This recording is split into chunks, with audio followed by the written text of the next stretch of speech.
Today, the UPS guy came with a big box, and I was like, what is that? And when he got closer, I realized it was a crib that Loki and Lonnie bought for Luke. And so she was like, can you make it tonight? And I was like, yeah, I can make it. It'll be easy. She was like, it's going to be, be quick because it's a smaller version of Lucy's. And so I was like, okay, cool. So I'll just do it later. Well, later comes the older kids go to sleep, and I'm ready to do this video. I'm ready to like wind down for the night. And then she was like, oh yeah, the crib. And I was like, oh yeah. And I thought about, what kind of husband do I want to be? Do I want to be like an Ephesians husband that lays down his life for his wife, like Christ laid down his life for the church? So I thought, okay, I can't like preach about it and not do it. And so I grabbed the box, grabbed my tools, went to the bedroom and started assembling it. Well, I was rushing it, and there's two kind of bolts.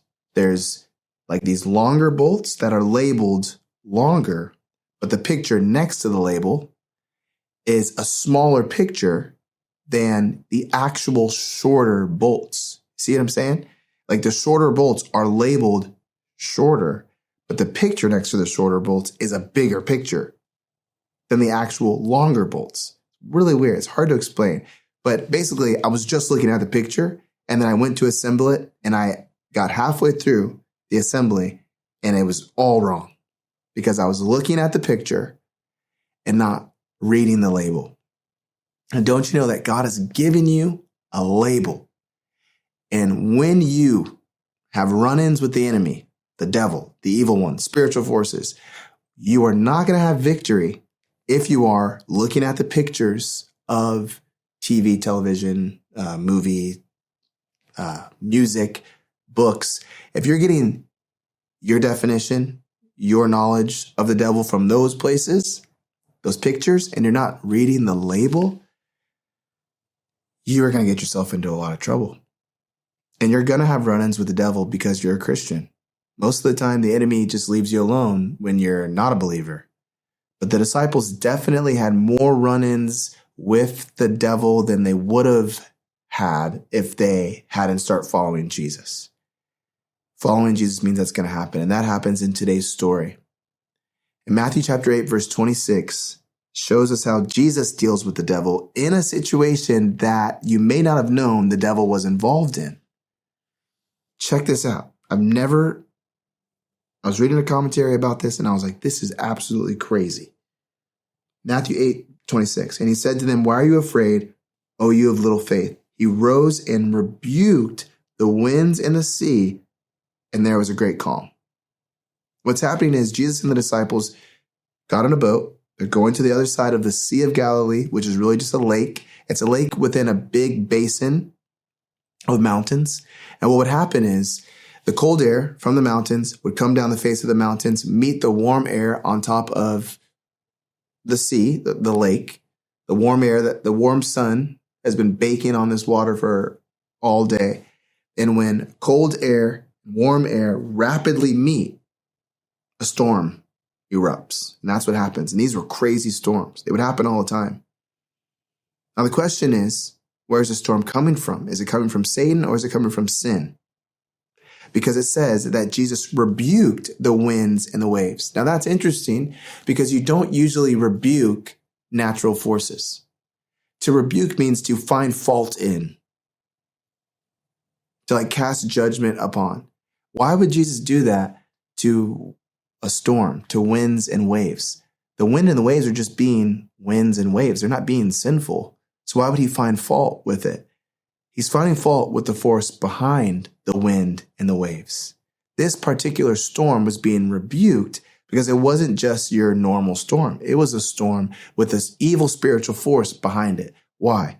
The spiritual forces were trying to kill Jesus. He's the Son of God. He's the Messiah, as heard in Matthew chapter 3, when God splits open the sky at Jesus' baptism and says, this is my son in whom I am well pleased, putting the whole spiritual world on notice. And ever since that moment, they've been trying to shut this down. I mean, even back to the birth of Jesus, they were trying to shut it down because they knew there was something special about this child. This is no different.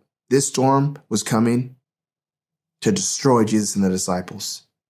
Jesus was not going to let that happen.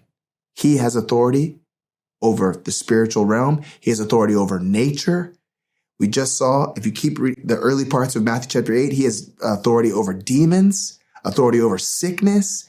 This whole chapter 8 of Matthew is showing us the authority of Jesus and the authority to know the difference between when a storm is from Satan or from sin. The question is the storm that you're in from Satan or from sin? The only way you're going to be able to know is by taking every storm to Jesus, because you're not going to be able to know. I'm telling you, you're going to encounter people in your life.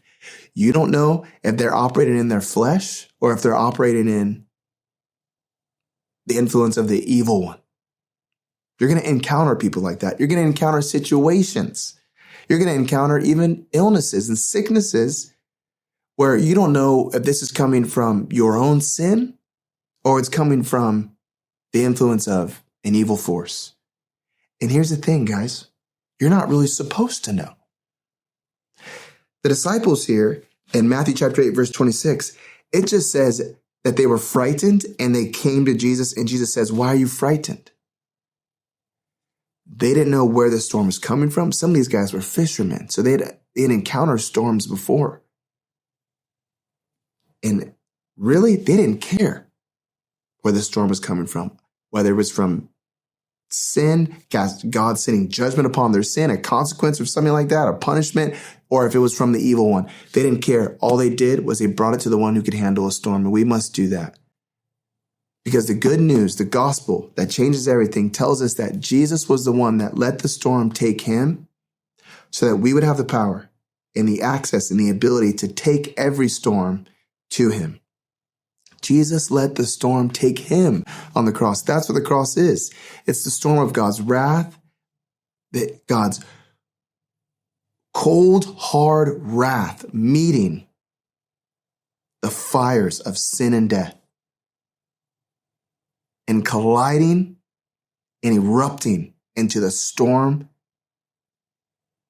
that killed the Son of God. That's what the cross is.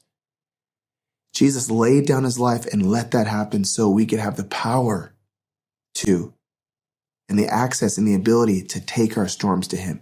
Every storm. We don't need to know where the storm that you're in is coming from, whether it's from Satan or from sin. You just need to take it to him. And the promise of the resurrection is the storms will not win. Whatever storm you find yourself in will not win. Whatever storm you find yourself in will not win, because who's in your boat? The storm breaker. We take it to him because we know the storms will not win. And the second coming of Christ, the second coming of the storm breaker, when he's coming back, we don't know the day or the hour. God the Father knows. But in Revelation 21, verse 1, we have a glimpse. And in that glimpse, we see Jesus coming back and creating a new heavens and a new earth. And in the new heavens and the new earth, there's no sea.